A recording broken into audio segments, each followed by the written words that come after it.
Okay, so today's agenda, we want to go through a little bit of who is NovaStore. I know some of you are existing customers, and it could be a little bit of review, but it'll be beneficial for those of us who don't know anything about who NovaStore is. We're going to talk about some concerns for the enterprise today, and also NovaStore's solution for enterprises, featuring on speed, scalability, and stability.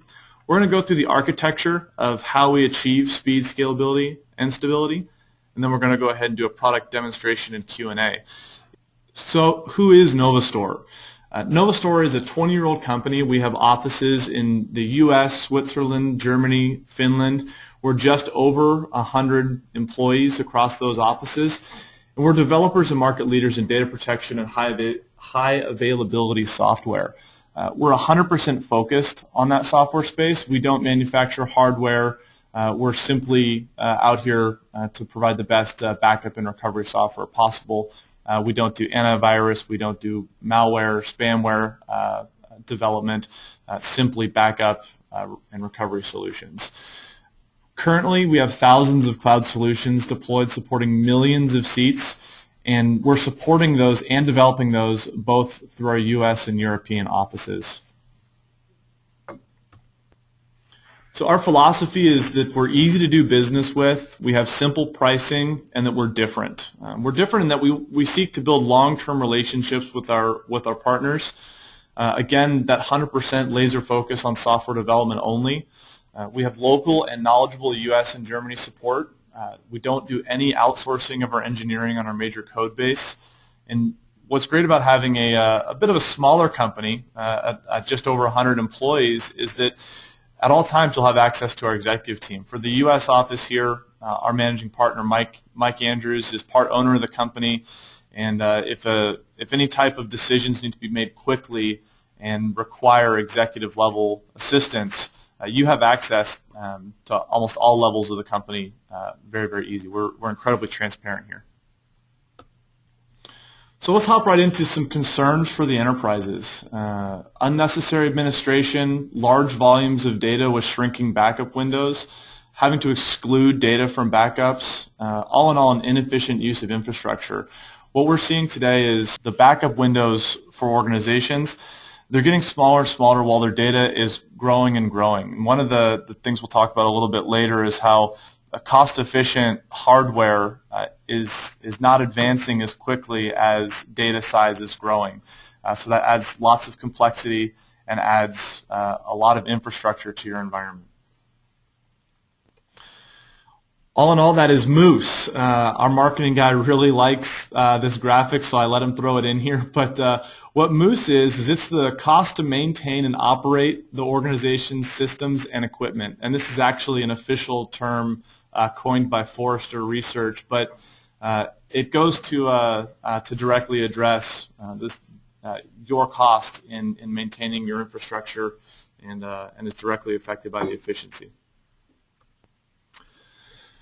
So, inefficient use of infrastructure, astronomical growth in data storage. We've seen about 60% annual growth. 75% of that is actually backup data. So again, cost-effective disk capacity development lags behind data growth, and that's a problem when you're dealing with the annual growth of data and a large portion of that being backup data. Some important strategies to utilize in this is open architecture, automated data retention, proper media allocation, and virtualization. Also, we've seen a trend towards deduplication, and that's becoming part of operating systems, hardware devices, and is another, that compared with virtualization are great ways to obviously make more efficient use of that infrastructure. Administrative efforts, the people in your department, how many people are you devoting to backups? How many people are you devoting to network management? Some nice things that have come down in recent years is central management, so single screen monitoring or a single pane of glass, so you can get all the necessary information you need at a glance. In a data protection environment, security, failover, and anytime, any place restore are incredibly important. Security ensures that you're not having to add extra resources to ensure that the data is not corrupt. In a failover situation, With our solution specifically, you can fail over to different media pools, and that's nice because you don't have to have someone intervene manually to make sure that the backups will continue. They will simply fail over and continue as business as usual. Anytime, any place data restore is incredibly important, as in the scenario of an entire data center melting down or a fire or a disaster. With our software reinstalled and the storage devices where the backups reside, you can restore anywhere to any media new, as long as there's enough storage to accommodate the data.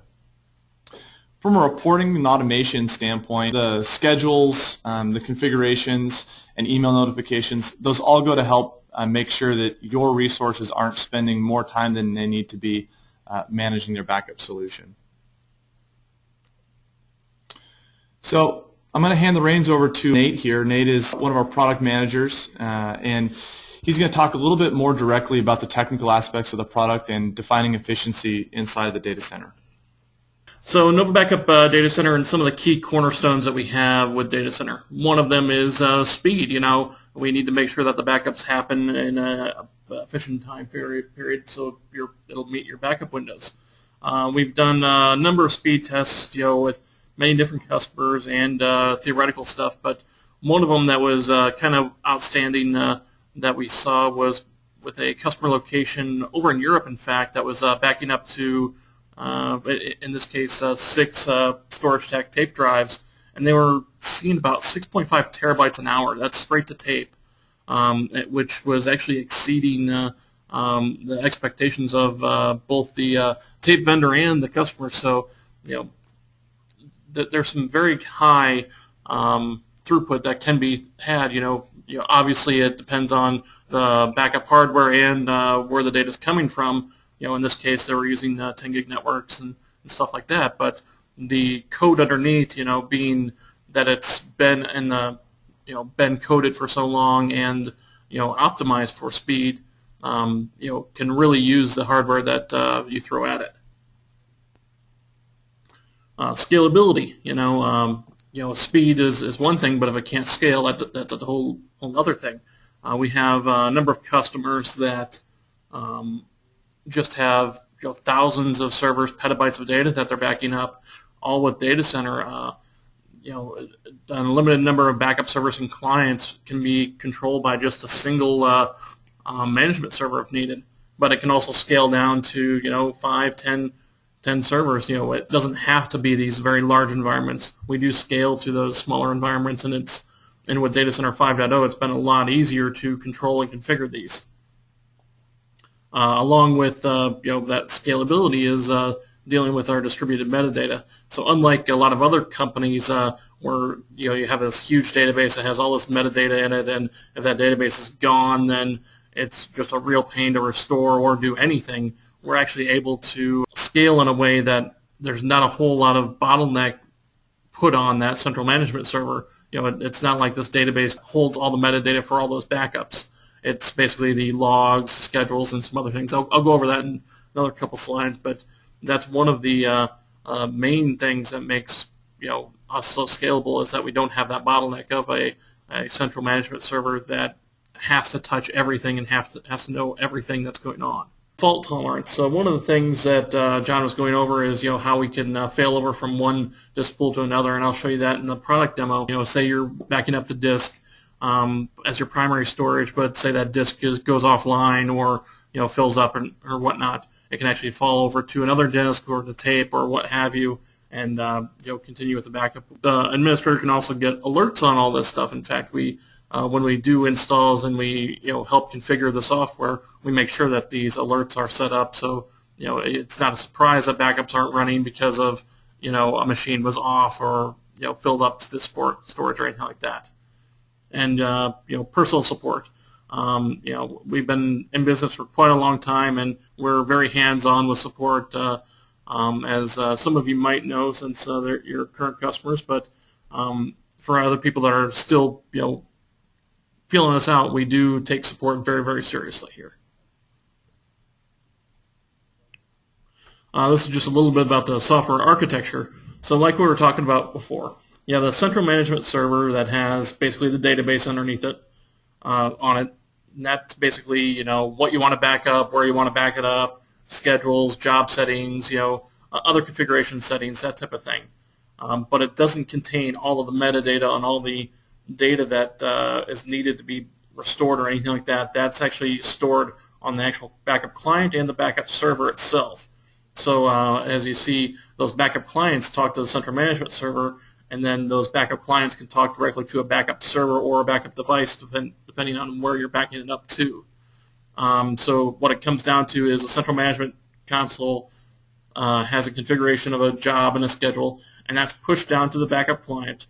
And the backup client says, okay, I have these files that I need to back up, and it needs to go to this backup server with this device. And the backup client starts that backup from there and starts pushing it to that backup server.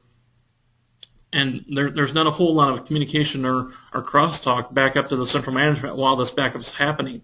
So that means that we can scale very, very high with a lot of number of clients very easily, or deal with multiple locations. One customer that I'm working with has 132 locations across the world, and he doesn't have high-speed internet between all of them. It's always connected, but it might be just like a T1 or something like that.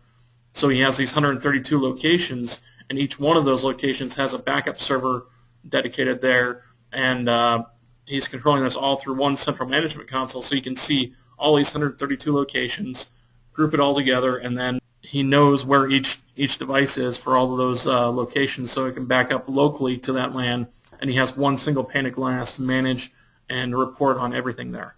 This is a little bit more about the metadata and where things are kind of held across the data center product. So the command server, like I was talking about before, has the backup database, so it has logs, schedules, that type of thing in the configuration up there. But the backup client itself also holds the logs and basically the catalog for all of the backups that are done. And then obviously the media has a media label, be it disk or tape or what have you, the catalog of what's on that media, and then the actual data that's been backed up. So say, you know, client's gone, command server's gone, all we really need to do to be able to restore is have the piece of media, and we can restore directly from that piece of media. So a little bit more about backup and restore and how we're getting some of these high speeds and dealing with this large amounts of data. We have what we call a multiplexer. So a multiplexer is basically a way to do multiple streams at the same time, so simultaneously, to either disk or tape. So I can have up to 32 streams per machine backing up to either a tape or a disk. So you know, if you have a couple million files on a file system, ratchet those streams up, and you're going to see your throughput increase significantly. You know, and we also optimize the compression and CPU and network transfer protocol, so we actually get the highest throughput that we can. We actually have ways to do throughput tests to, you know, basically figure out where the bottleneck is if you're seeing a bottleneck. So we can set up devices on the client machine and the backup server to see if there's a throughput issue, you know, getting from disk or going across the network, or, you know, actual backup device itself is being slow. One of the things that John was also talking about is how the backup windows are increasingly shrinking, and you're needing to have basically production 24/7 now. And that's one of the things that we allow with being able to throttle the bandwidth and CPU on the actual agent that's doing the backups. If you have like a mission-critical SQL database or whatnot, and you need to make sure that we don't kill the bandwidth, we don't kill the CPU while we're doing a backup, we can actually throttle that down, so, you know, the backup still happens because it needs to happen, but you're still able to work with a database that's running in production.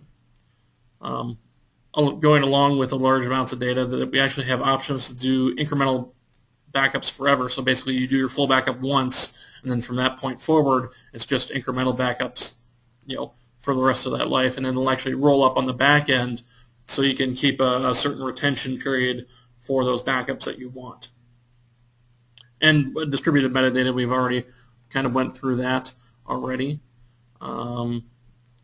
Utilization with the open architecture, how we're platform independent. So our client and server will actually run on pretty much any platform that you can think of. You know, Linux, Windows, NetWare, Solaris, that type of thing. Active passive backup servers, that's that architecture thing where the clients actually push the data to the backup server itself. And then again with the bottlenecks of the no one master server limitation, where you can have multiple master server, basically central management servers if you want, so we can have failover across that, and there's no bottleneck with that central management server itself.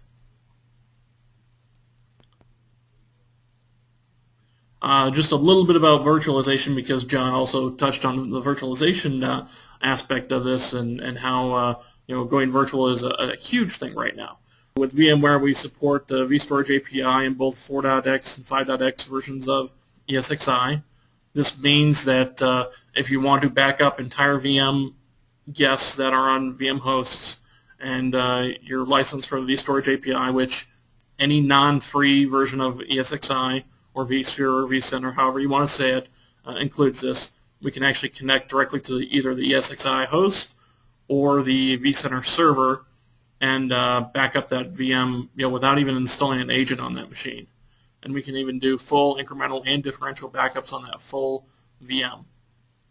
It supports vMotion, meaning that if you connect basically the backup job to the vCenter, the VMware vCenter server vMotions one machine that you had tagged for backup to another host, we can follow that and we can back that up with no problem. Another big thing that a lot of people have been asking us about is, do you support direct backup to tape from VMware? And yes, we do. Unlike some of the competitors out there, we don't have to put it to disk first and then put it to tape. We can actually go directly to tape if we needed to. So there's no complex staging or configurations that you need to do. It's very, very easy.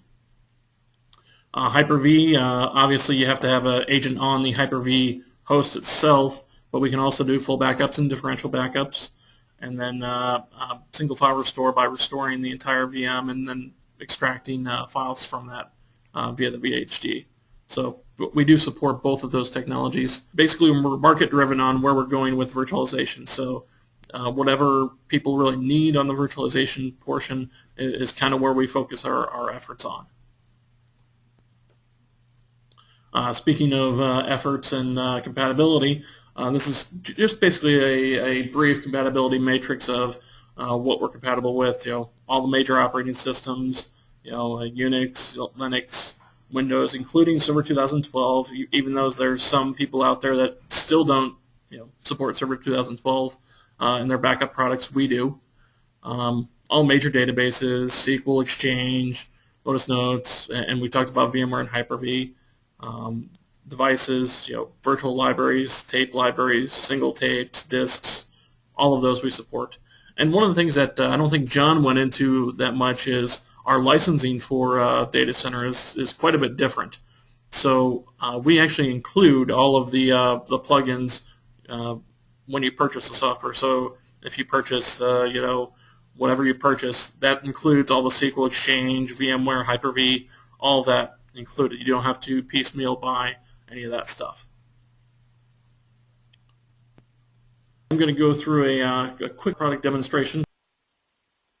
Last job status in the last 24 hours. I had a couple failed backups because I was doing some tests yesterday, and tells me the disk full statuses, so what disks are, where they're at capacity-wise, my tape scratch pool, and everything like that. What I'm going to go to next is basically the nodes management.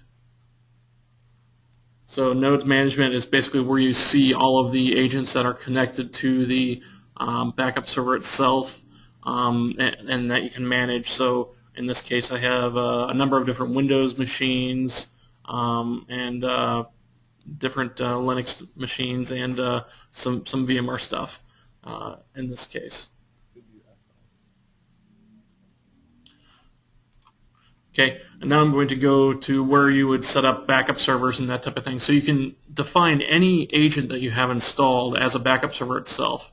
In this case, I'm going to go to this machine called AG Storage Server, which just has a bunch of disk storage on it.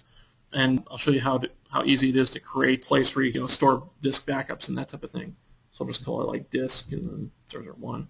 And then it goes to allows you to browse out to that machine and where you want to actually store that data. So say I want to store it in this particular folder, and then if I want to have a different retention on this, say I want to keep like 90 days on this particular disk pool, I can. And then say after that, when that retention job runs, I want it to clone to let's just say my LTO6 tape drive that's out there. I could do that also just straight in there. I can also make it clone to a different disk drive. So this is how we basically do disk to disk to tape, disk to disk to disk, or disk to disk to whatever you want to back up to. We can do that. The synthetic save files here, this is how we do Incremental Forever. It's based on the disk pool itself. But one thing I did want to go over is dedupe optimization. So we can actually optimize the disk storage for deduplication. We've tested this on a number of different dedupe devices, and actually this particular server that I'm talking about right here is a Windows 2012 server that has dedupe enabled on its file system. I'm getting just great dedupe rates on that. I think I have something like 12 terabytes through dedupe, so I have like 25 terabytes backed up there, but it's only actually using like 12 terabytes of storage. So it's almost a 2-to-1 with just dedupe itself. That's not even taking into consideration compression or anything like that. I just want to go to how backup jobs are done. So I'll just create a new backup job. So I'll just create, and here you can see the multiple different types of backup jobs here. I'll just do a file backup job right now and say I want to back up from this particular machine that's out there. And then I can go out and choose which drive to back up from. So say I want to just include this particular folder. And it's as simple as that. And say I can drill down in here and say I want to exclude this particular folder. And it's just as easy as that. And then backup scheme, I can do full backup, backup all changes since like a particular date, and then I can do full incremental in just a single fell swoop without having to do multiple jobs or anything like that, but just say full backup here. And this is where that option to do multiple disk pools comes in. So say I want to, by default, back up to that particular disk pool that I have set up, but if that machine's off, I wanted to go to this particular tape drive. And then I can do it that way. And then I would apply a schedule. So schedules, you basically create the schedules in the scheduling screen and apply them to backup jobs themselves. So let's just say daily. And then there's a bunch of different options. So by default, we're going to use an RLE compression, which is a CPU, a very light CPU, but pretty decent compression algorithm on there. But there's also options for different compression algorithms here. For, in this case, zlib and RLE are the only ones that are available on this one. But we can also set a number of client splits. So this is what I was talking about with the multiple streams and such. So I could do 32 streams on this if I really wanted to. And then other things with encryption, limiting the bandwidth, system state, and other things like that. Just wanted to show you how easy the VMware backup setup is also. So I have, in this case, a VMware proxy set up, and say I want to go to, just back up all the VMs, all active, all inactive, or in this case, custom VMs. So it'll show me all the VMs that I have set up in my vCenter server, and say I want to back up that VM. It's as simple as that. Full differential incremental, and then the other options are very similar. Targets, options, and other things like that. It's that simple for setting up VMware backups. Reporting is as you know, a huge thing. So in this case, Report Manager, I have this set up to do the last 24 hours, but I could you can do different reports here. This is the last full week, and it shows you everything here. Easy, status for success and failure, So if I just want to look at all the failures, I can do that just right there with a simple test right there. Or if I want to, look at all the backup or restore jobs, I can do it that way too. And then one of the easiest things is these customized reports that you make here. You can just have them set automatically to email you, on a specific schedule. So in this case, every week I get this emailed to myself. Restore jobs are fairly easy too. It's just basically, for file restore jobs, it's drill down to whichever backups that you want to go to, and then select that, and then browse it. It'll pull that out, and then you can choose what you want to restore. It's as simple as that. Scheduling, I didn't want to show you scheduling, so I'll do the daily schedule and just edit this particular schedule. So it's as easy as setting up, in this case, day of the week, but I have day of the month, last day of the month, and all this other stuff, and just select the ones that you want, what time you want it to go to, and you can actually have it run multiple times during the day if you want it to.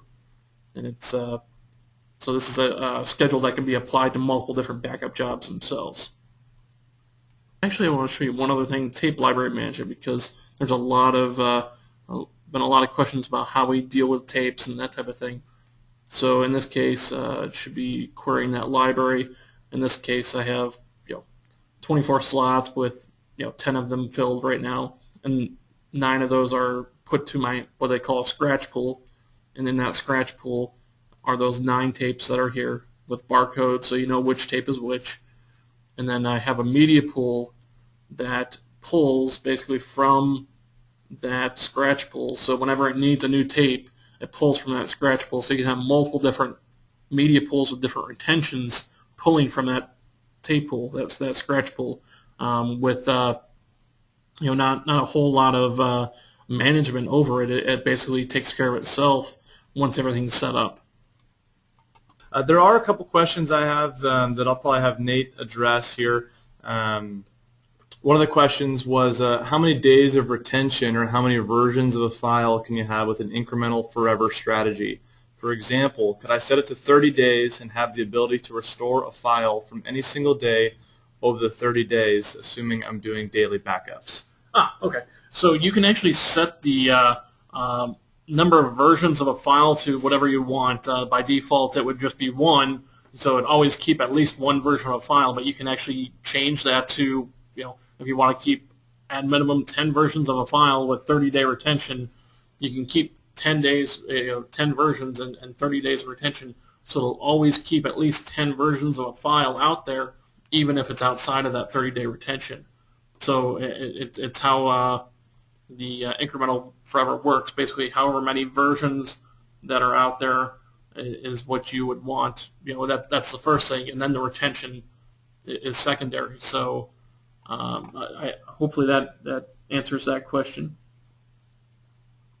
One of the other questions was involving virus scanning, and specifically what do we do as far as virus scanning to make sure the backup itself is not infected? Since we're putting it basically into a proprietary file format when we back it up, there's no way that you're really going to be able to do a scan on that particular file format. So you're going to have to rely on the antivirus software that you have on your machine to make sure that the files aren't basically infected as you back them up. Also, another question was how much bandwidth is recommended for doing backups via the internet? So that's a question, good question. So if you want to do backups over the internet, so via the WAN, I would not do anything under 10 meg. But if you just want to control backups that are at different locations, you could certainly do that with like a T1 or whatnot, as long as it's a constant connection between the command server and the backup server itself, so it can kick off backups. That's all you really need. The data itself doesn't have to go over the internet. And with the Incremental Forever strategy, does that mean that the data is stored in one file, or every incremental is in a separate file?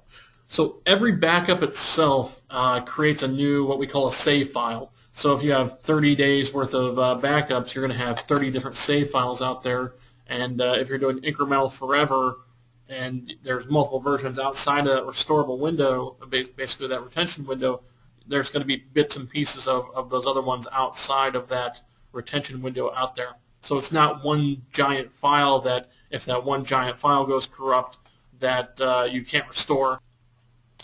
Okay, so it looks like those are all the questions that we have for now. I wanted to give you guys my direct information if you're looking for a test install or you have more info. Our demo install program is pretty straightforward. We actually have one of our engineers log in via TeamViewer to perform the install with you. We also provide a training on that call, so it's a good start to getting the solution installed into your production environment. Thank you guys so much for your time today. We really appreciate it. And again, if you have questions, let me know.